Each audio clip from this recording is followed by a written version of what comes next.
Hi, I'm Vero's host Martin Lavender with InVeroBeachFlorida.com and the new video segment of the Happy Hour Yappy Hour show. I would like to introduce a very dear friend of mine, Dennis Malik, and I've known Dennis for, oh my gosh, how long have we known each other? 4 years now? I think 4 years around. At least 4 or 5 years, and we've been kind of like pen pals, modern pen pals with internet and such like that. Dennis, tell us a little bit, let's start from the basics real quick, tell us where you are from.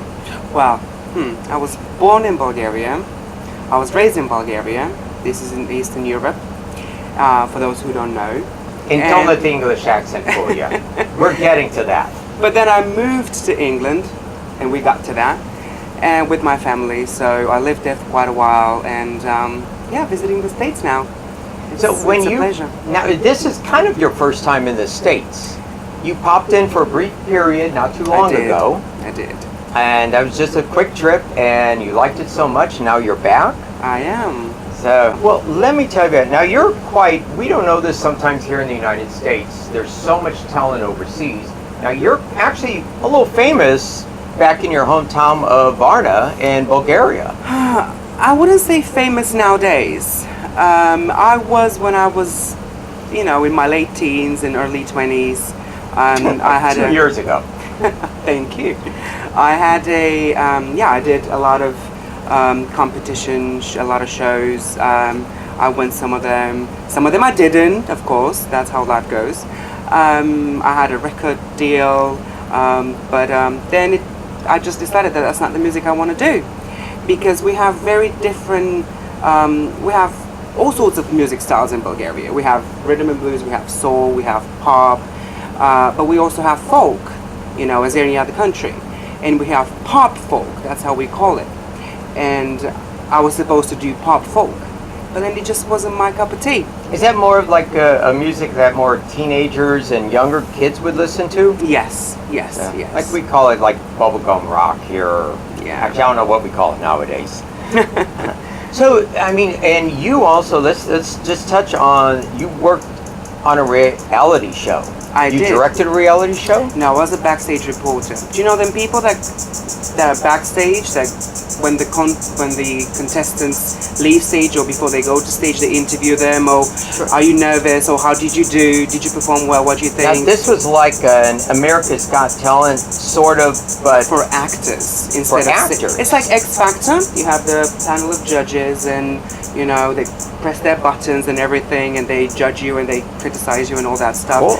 But it was for actors, and the winner used to get a leading role in one of the most famous TV series in Bulgaria. Wow. So you were kind of like the Nick Cannon of... I don't think know who Nick Cannon is that the ex-husband of Mariah Carey? Yes. Oh, right, okay. Of course, well, a bit cuter than Mariah him. Carey, that's a bit cuter than him, but I'm sure you quite are, but I'm not sure you'd be climbing up on a balancing poles like he does. No, I do not. No.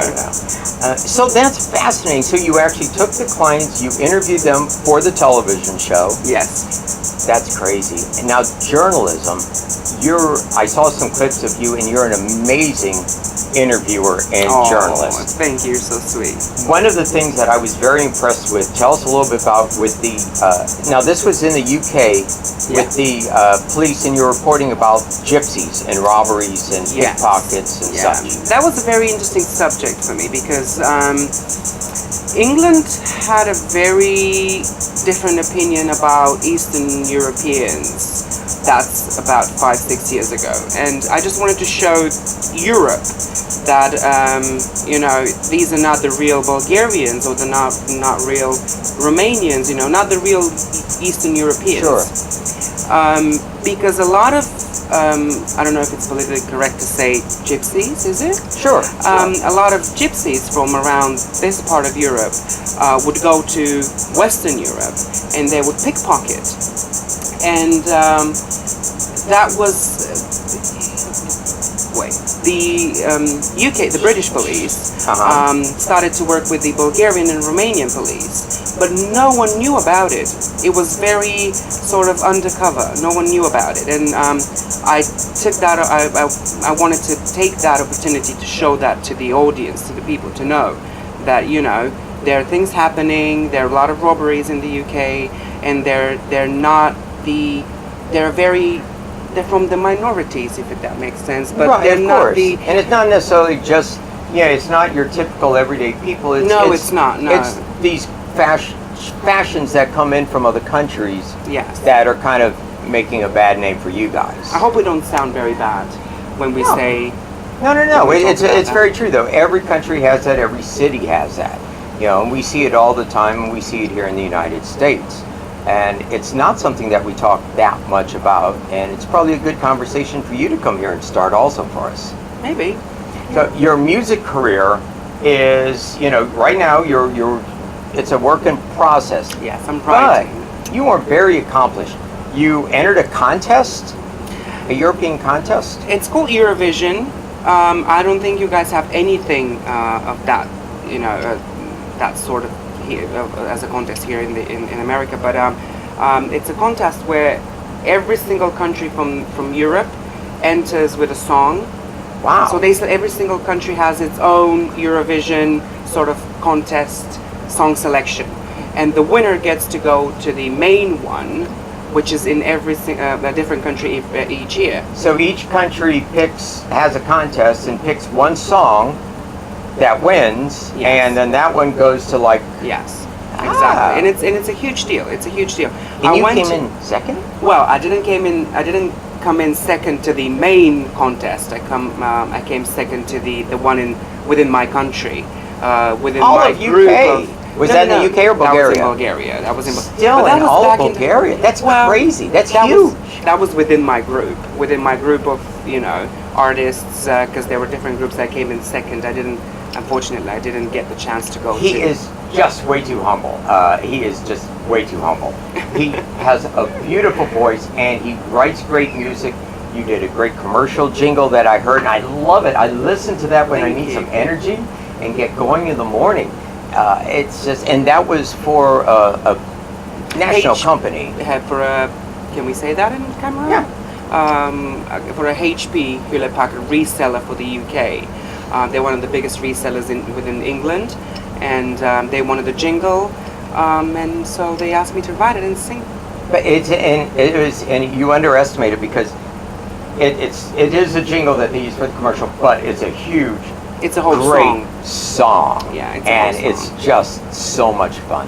Thank Why you. don't you look at that camera and tell everybody how they can find your music? Well, you can go on to soundcloud.com/Dennis Malik, and then you can find some of my music over there. I don't upload too much.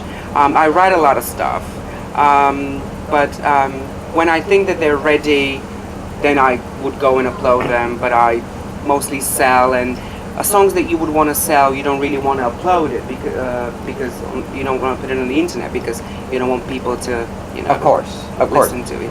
Well, I'll tell you, I can tell you firsthand that he has a #1 hit in his head. He was singing some of the words, some of the melody. I guarantee you save this copy of this tape because you're going to look back on it in a year or two and going, oh my God, I just saw an interview with him in little old Vero Beach. You're just being too kind to me. I'm not being kind, I'm being honest. You're amazing, Thank you're you. talented, and Thank you. I can't wait to be sunning on your yacht one day. You're amazing and you're talented too, and thank you for hosting me. Well, thank you so much for coming to the United Thank States, and thank you everybody for tuning in. This is another episode of InVeroBeachFlorida.com and the Happy Hour Yappy Hour Show.